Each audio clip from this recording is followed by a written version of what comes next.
The Sumerians built cities, invented writing, and filled clay with memory. But behind the walls and tablets was a larger question. Who gave power to humans, and what happens when the gods take it back? To understand Sumer, we have to enter a world where the city is never only human. The canal has a sacred dimension. The storehouse belongs to a divine household. The king rules because power is imagined as more than personal ambition. The storm, the river, the field, the temple, the underworld, and the city itself all sit inside a universe crowded with divine presence. Modern people often separate religion from politics, economy, and law. Sumer did not work that way. The gods were not decorations placed on top of ordinary life. They were part of the structure that made ordinary life meaningful. That does not mean every Sumerian thought the same thing, or that myth was simple. These traditions changed over time, and our evidence comes through broken tablets, later copies, and institutional records. But the pattern is clear. The Sumerian city needed food, memory, and labor. It also needed a story explaining why order existed at all. Each major Sumerian city had a sacred identity. Uruk was bound to Inanna. Nippur carried the prestige of Enlil. Eridu was tied to Enki. Lagash, Kish, and other cities had their own divine relationships, cults, festivals, and memories. This matters because a city was not simply a population center. It was a place where a god or goddess was imagined to dwell, receive offerings, own property, and protect a community. The temple was the god's house, in a very real institutional sense. That gave the city a different kind of personality. To serve the city was also to serve its divine order. To compete with another city was not only a political rivalry. It could be a rivalry between sacred centers. The patron deity made urban belonging feel cosmic. People did not live in anonymous space. They lived in a city with a divine address. The first cities organized grain and labor. Their gods organized meaning. Among Sumer's great divine figures, Enlil stands close to the center of authority. His city, Nippur, became one of the most important sacred centers in Mesopotamia. Rulers who wanted more than local success cared about Nippur because religious prestige could support political legitimacy. Enlil is often associated with command, air, storm, and the ordering force of kingship. In later traditions, the idea that kingship descends from heaven belongs to a world where rule needs divine authorization. That is the key point. Power in Sumer was not imagined as merely human strength. It needed sanction. A king might command workers, raise walls, and wage war, but the language around rule reached upward. This does not make kings passive. They were ambitious, strategic, and often violent, but ambition needed a sacred frame. The ruler who could connect himself to the gods was not just a successful strongman. He became part of the order of the world.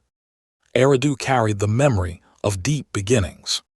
In later Mesopotamian tradition, Eridu is remembered as one of the oldest cities, a sacred place connected with Enki, the god of wisdom, fresh water, craft, and cleverness.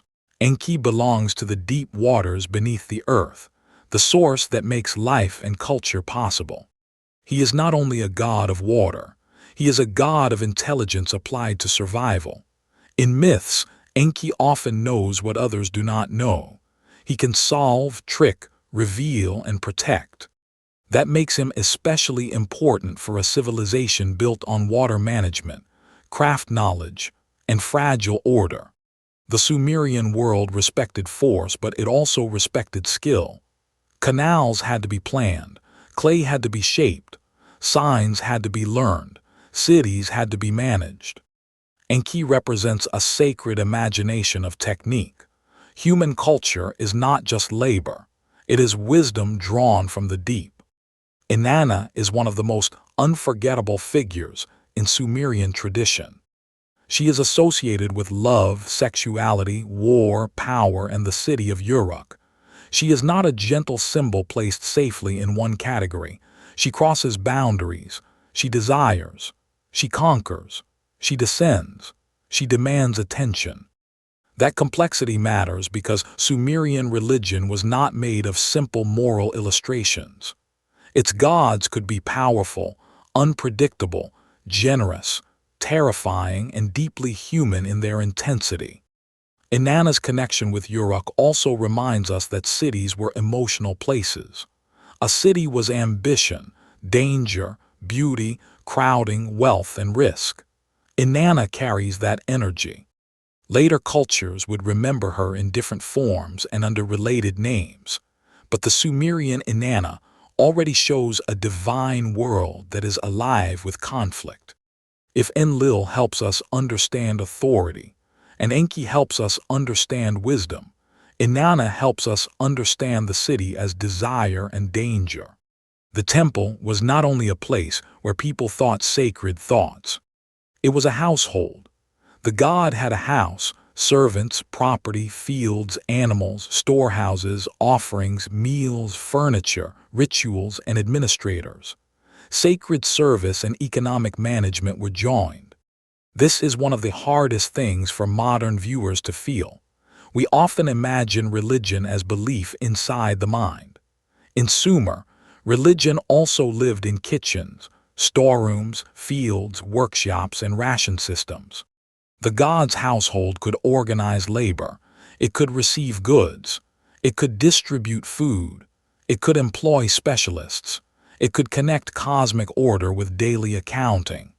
That made the temple a bridge between heaven and administration. A worker receiving rations was not outside religion. A scribe recording deliveries was not outside religion. A brewer, weaver, herdsman, or priest could all be part of the divine household's practical life. The gods were not far away. Their institutions stood in the center of the city. Sumerian kingship grew inside the space between human command and divine order. The ruler was not simply a modern head of state. He was responsible for temples, canals, warfare, justice, building, and the protection of the city. His public image depended on service to the gods and care for the community. That image could hide harsh realities. Kings could exploit labor, fight rivals, and claim glory. But the language of kingship still mattered. A king had to present himself as the one who restored order, built temples, pleased the gods, and defended the city. This sacred frame made rule more durable. It connected political obedience to cosmic order. The ruler stood before the gods, but he also stood over people. That position was powerful and dangerous. If prosperity came, he could claim favor. If disaster came, people could ask whether the divine order had been broken. Kingship was never only politics. It was a theological risk. One of the most famous documents from Mesopotamian tradition is the Sumerian King List.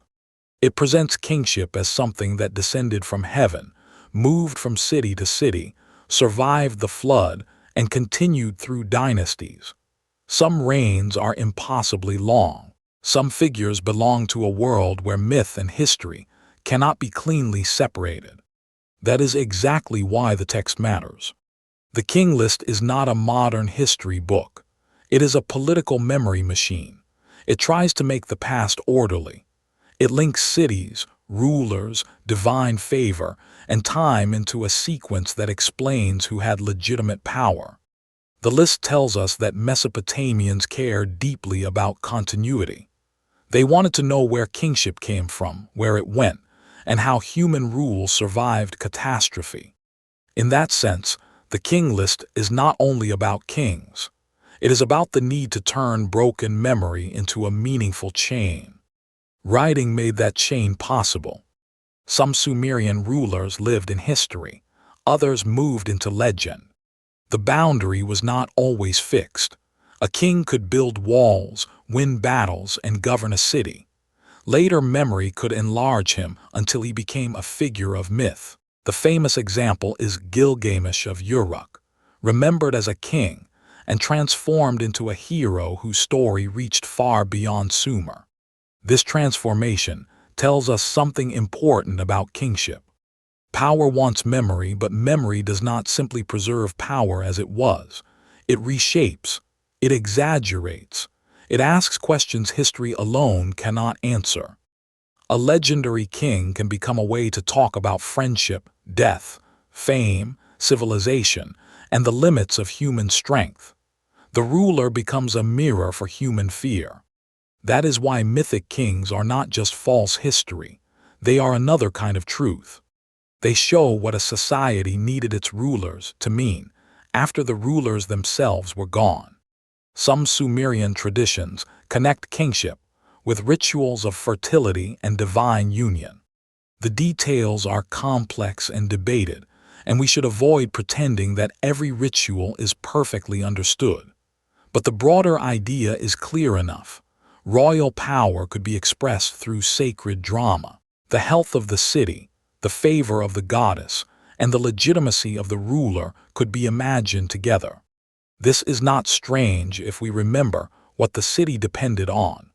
Fields needed fertility, herds needed increase, families needed continuity, temples needed offerings, kings needed divine support. Ritual gave these needs a public language. Inanna's world of desire and power made such language especially charged. Love, fertility, rule, and danger could meet in sacred performance. To modern eyes, this may feel symbolic. To the Sumerian city, symbol and survival were not separate. Ritual helped the city imagine that cosmic life, political order, and human abundance belonged to one system. Sumerian cities competed with each other. They fought over land, canals, prestige, trade, and power. But war was not interpreted only as human strategy. Victory and defeat could be read through divine favor, anger, or abandonment. This gave conflict a dangerous intensity. A city did not merely lose a battle. It might feel that its god had been insulted, its order broken, or its ruler judged. Omens, rituals, and divination belonged to a world where signs mattered. The gods might communicate through dreams, disasters, celestial events, animal behavior, or ritual readings. Humans had to interpret the pattern. Again, this is not a world without practical politics. Armies still needed food, weapons, walls, and leadership. But practical action sat inside a sacred interpretive frame. War was fought by humans, but explained through heaven. The Sumerian city-state was local, intense, and proud. Its conflicts were political, economic, and religious at the same time. Sumerian myth did not promise an easy escape from death. The underworld was imagined as a shadowed place, a house of dust, a realm where the dead continued in a diminished state. The exact imagery varies across texts and periods, but the emotional weight is consistent. Death was a boundary that even kings could not simply overcome. This mattered because it keeps Sumerian religion from becoming a simple success story. The gods could grant power, abundance, and fame. They could also set limits. Human life remained fragile. Floods came. Cities fell. Kings died. Even heroic names needed tablets to survive. The descent traditions around Inanna show a divine figure entering the realm below and facing its laws. The underworld has order, but it is not comforting. Sumerian culture knew how to celebrate civilization. It also knew that civilization did not cancel mortality. That tension gives its myths their force. The city is powerful, but every city stands above dust. Long before flood stories became familiar through later biblical tradition, Mesopotamia preserved its own flood traditions. In Sumerian and later Akkadian material, the flood is not just bad weather. It is cosmic catastrophe. The gods decide, Humans are threatened, and survival depends on warning, wisdom, and favor. The Sumerian figure, often called Ziusudra, belongs to this world. Later Mesopotamian flood heroes include Atrahasis and Utnapishtim. The traditions are not identical, but they share a deep concern. Why would the gods destroy, and how can human life continue afterward? For southern Mesopotamia, water was already double-edged. It made agriculture possible and could also destroy. Rivers nourished cities, but floods reminded people that control was never complete. The flood story turns that lived reality into myth. It asks what happens when the order that supports civilization is withdrawn. In Sumerian memory, the flood is not only disaster, it is a break in time. The Sumerian flood tradition gives us a survivor, Ziusudra. The surviving text is fragmentary, but the outline is powerful. A catastrophic flood comes. A chosen human is warned. Life survives through a vessel. Afterward, the survivor receives extraordinary honor. We should be careful with details because the tablets are damaged, and later traditions develop the story in different ways. But the core image is unforgettable. One human, warned by divine wisdom, preserving life through catastrophe. This is where Enki's role becomes meaningful. The god of wisdom and deep waters is linked with saving knowledge. Destruction may come from the divine counsel, but survival comes through disclosure. The flood story is not only about punishment, it is about the fragile thread by which civilization continues. After the waters, the world is not simply restored. It is remembered as a world after a break. Ziusudra stands at that threshold. Before and after, destruction and survival, silence and memory. In the Sumerian King List, the flood divides time. Before the flood, kings reign for fantastically long periods. After the flood, kingship descends again, and the sequence of cities continues. The flood becomes a hinge between mythic time and a more recognizable political world. That structure matters. It allows Mesopotamian tradition to say that kingship is both ancient and renewed. It came from heaven, was interrupted by catastrophe, and returned to human cities. Rule survives, but not without divine permission. This is political theology in narrative form. The story does not only explain a disaster, it explains why power after disaster still matters. It says that kingship is not merely a human invention. It belongs to a cosmic order that can be removed and restored. For cities that rose, fell, and competed with one another, this was a powerful way to think about history. The flood broke the world. Kingship made time continue. Sumerian myths were not idle entertainment. They helped organize memory. They explained why cities mattered, why gods held authority, why kings ruled, why rituals continued, and why catastrophe did not erase the human world.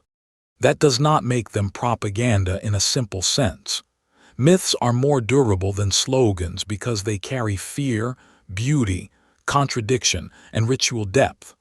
They can support power while also revealing anxiety about power. A flood story admits that civilization can be destroyed. An underworld story admits that death cannot be conquered. A king list admits that political order needs explanation. A hymn to a goddess admits that power can be overwhelming. These stories gave Sumer a language for living with uncertainty. The city was a machine of grain, labor, writing, and walls. Myth told people what that machine meant. Without myth, power becomes bare command. With myth, power enters memory, ritual, and the imagination of the gods. Sumerian cities eventually lost their original political dominance, but Sumerian memory did not disappear. Later Mesopotamian cultures inherited, translated, copied, adapted, and reimagined Sumerian traditions. Gods changed names or roles. Stories moved into Akkadian. Scribble schools preserved older language. Flood tradition traveled through the wider ancient Near East. This is why Sumer matters beyond a list of firsts. It helped create a symbolic world that outlived Sumerian speech as a daily language. Its cities became memories. Its gods entered larger pantheons. Its kingly and flood traditions echoed into later literature. Culture does not survive only by staying the same. It survives by being copied, reworked, and made useful to new people. That is what happened to Sumer. The mudbrick cities eroded. The tablets broke, but enough survived for later worlds to inherit the questions. Where does power come from? Why do gods destroy? How does memory survive? This series began with the city. The first episode followed water, grain, labor, temples, and walls. The second followed writing, tablets, scribes, and archives. This final part followed the gods, kings, and flood traditions that gave Sumer's organized world a sacred shape. Together, they show why Sumer is so important. Civilization did not begin as a clean idea. It emerged from practical systems: irrigation, food storage, labor, counting, writing, ritual, rivalry, and memory. But those systems needed meaning. People had to explain why cities mattered, why kings ruled, why gods demanded service, and why disaster could arrive. Sumer gave early answers in clay. Those answers were not simple. They were anxious, ambitious, practical, sacred, and deeply human. They knew that order was fragile. They knew that cities could fall.